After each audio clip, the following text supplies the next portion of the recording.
जबरदस्ती हमारे नेताओं को पकड़ पकड़ के जेल में रखा गया। केंद्र की सरकार की तानाशाही पर एक जोरदार तमाचा है। कभी ईडी आती है, कहती है ये जवाब दाखिल करना है, वो जवाब दाखिल करना है, ये सप्लीमेंट्री दाखिल करनी है, वो चार्जशीट दाखिल करनी है। आपने 17 महीने यही तो खेल खेला मनीष सिसोदिया के साथ। देखिए, ये सत्य की जीत हुई है और मैंने जैसा पहले से कहा कि इस मामले में कोई भी तथ्य, कोई भी सत्यता नहीं थी। जबरदस्ती हमारे नेताओं को पकड़ पकड़ के जेल में रखा गया। मनीष सिसोदिया जी को 17 महीने तक जेल में रखा गया। क्या भारत के प्रधानमंत्री उनके जीवन के इन 17 महीनों का हिसाब देंगे?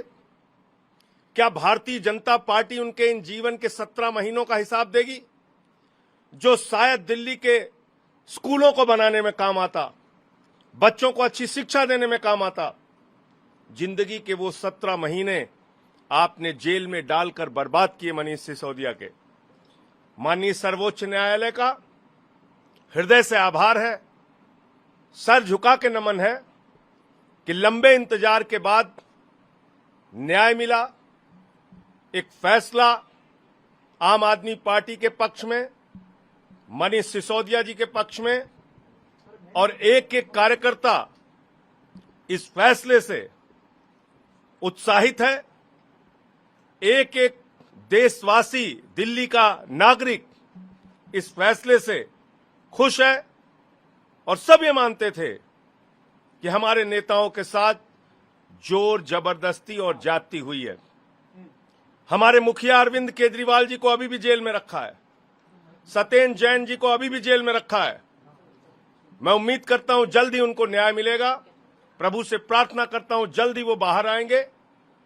और आज ये जो फैसला आया है, मैं समझता हूं केंद्र की सरकार की तानाशाही पर एक जोरदार तमाचा है। ये प्रक्रिया ही तो दंड बन गई थी। आपने जानबूझकर, कभी ईडी आती है, कहती है ये जवाब दाखिल करना है, वो जवाब दाखिल करना है, ये सप्लीमेंट्री दाखिल करनी है, वो चार्जशीट दाखिल करनी है।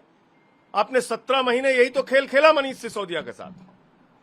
तो इसलिए मैं कह रहा हूं कि फिर दोहरा रहा हूं, एक पैसे मनीष सिसोदिया के घर से बरामद नहीं हुए, एक पैसे उनके बैंक अकाउंट से बरामद नहीं हुए, एक पैसे उनके यहां से कोई सोना गहना प्रॉपर्टी नहीं मिला।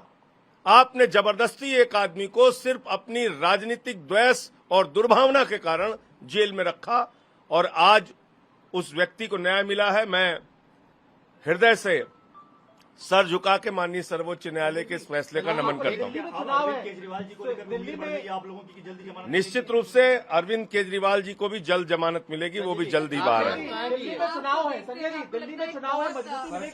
दिल्ली के विधानसभा चुनाव के लिए और हमारे पार्टी के एक एक कार्यकर्ता के लिए बहुत बड़ी खुशखबरी है और इससे निश्चित रूप से हम लोगों को बहुत ताकत मिलेगी और जल्द ही हमारे मुखिया अरविंद केजरीवाल जी और सत्येंद्र जैन जी भी बाहर आएंगे।